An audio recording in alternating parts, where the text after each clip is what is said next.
क्या है और किस हद तक वे न केवल सैन्य बल्कि नए नागरिक विमान भी बनाने में सक्षम है। इन सब के बारे में हम वीडियो में बात करेंगे। 2022 की गर्मियों में रूसी संघ की सरकार ने नागरिक विमान निर्माण के विकास के लिए एक कार्यक्रम अपनाया, जिसके अनुसार 2023 से 2030 तक रूसी विमानन उद्योग के उद्यमों को कुल मिलाकर 500 नागरिक विमान का उत्पादन करना चाहिए, सभी प्रकार के। बेशक इस कहानी में शेयर का हिस्सा क्रमशः प्रचारित परियोजनाओं MS-21 और SSJ-100 ड्राई सुपर जेट की 270 और 142 प्रतियों पर पड़ता है। हालांकि यहाँ यह बहुत खुलासा करने वाला लगता है कि रूसी 4 साल और $2 अरब की लागत से उसी SSJ-100 ड्राई को पूरी तरह से आयात करने में असमर्थ थे।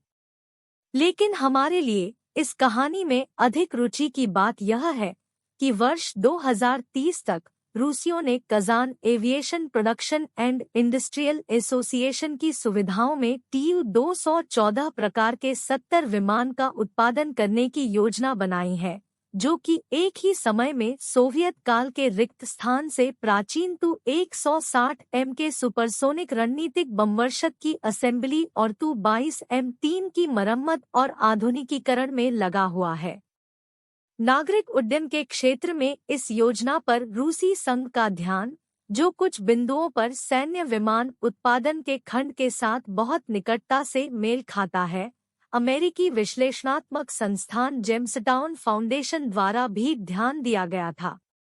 अपने प्रकाशन में इस संस्था के विशेषज्ञ अपने तर्क प्रस्तुत करते हैं कि रूसी संघ वर्ष 2030 तक सभी 500 नियोजित नागरिक विमानों का उत्पादन करने में सक्षम होने की संभावना क्यों नहीं है, और ये तर्क इस तरह दिखते हैं। सबसे पहले, रूसियों के पास अपनी विमानन योजनाओं को लागू करने के लिए पर्याप्त कर्मचारी नहीं है।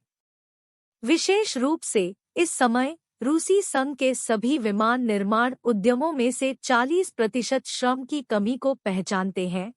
उद्योग में कर्मियों की कमी का अनुमान 14,000 लोगों पर है। विशेष रूप से यूनाइटेड एविएशन कॉरपोरेशन की लाइन में UAC नागरिक और सैन्य विमानों के मुख्य निर्माता के रूप में 8,000 से अधिक लोग। बदले में कम से कम उत्पादन की मौजूदा गति को बनाए रखने के लिए वर्ष 2026 तक रूसी विमान निर्माण कंपनियों को संयुक्त राज्य अमेरिका, यूरोप, जापान, दक्षिण कोरिया या ताइवान में उत्पादित दुर्लभ उपकरणों की कम से कम 300 इकाइयों तक पहुंच प्राप्त करनी होगी, जो पश्चिमी प्रतिबंधों के कारण रूसियों के लिए बंद है। और इन दो कारकों के आधार पर जेम्सटाउन फाउंडेशन ने निष्कर्ष निकाला कि रूसी सरकार अपने नागरिक उड्डयन कार्यक्रम के लक्ष्य संकेतकों को बिल्कुल भी हासिल नहीं कर पाएगी। लेकिन डिफेंस एक्सप्रेस से हम यहाँ मान सकते हैं कि वास्तव में इस कहानी में रूसी सरकार प्रक्रिया में ही रुचि रखती है, न कि अंतिम परिणाम में। और Kazan aviation production and industrial association की सुविधाओं पर 70 Tu-214 विमानों के उत्पादन की योजना, जो Tu-160M को असेंबल करती है और Tu-22 की मरम्मत भी करती है, वास्तव में एक विधि बन सकती है रूसी सैन्य औद्योगिक परिसर की अप्रत्यक्ष उत्तेजना।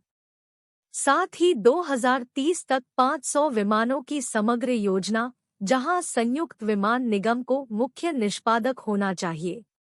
कम से कम पूर्ण पैमाने पर आक्रमण की शुरुआत से पहले ऐसी स्थिति थी जब विमानन उद्योग के उद्यमों को रूसी संघ के रक्षा मंत्रालय को अपने विमानों या हेलीकॉप्टरों की आपूर्ति करनी पड़ती थी, जिससे उन्हें सीधे नुकसान होता था, जिसकी राशि तब होती थी राज्य के खजाने से क्रॉस सब्सिडी द्वारा कवर किया जाना है।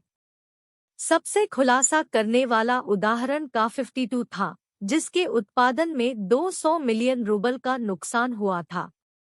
लेकिन रूसी विमान का सबसे महंगा मॉडल वास्तव में Tu-160M है, जिसकी प्रति यूनिट 16 अरब रूबल की अनुमानित लागत है, और इस लागत का कितना हिस्सा राज्य के खजाने से वहन किया जाना था, यह एक खुला प्रश्न है।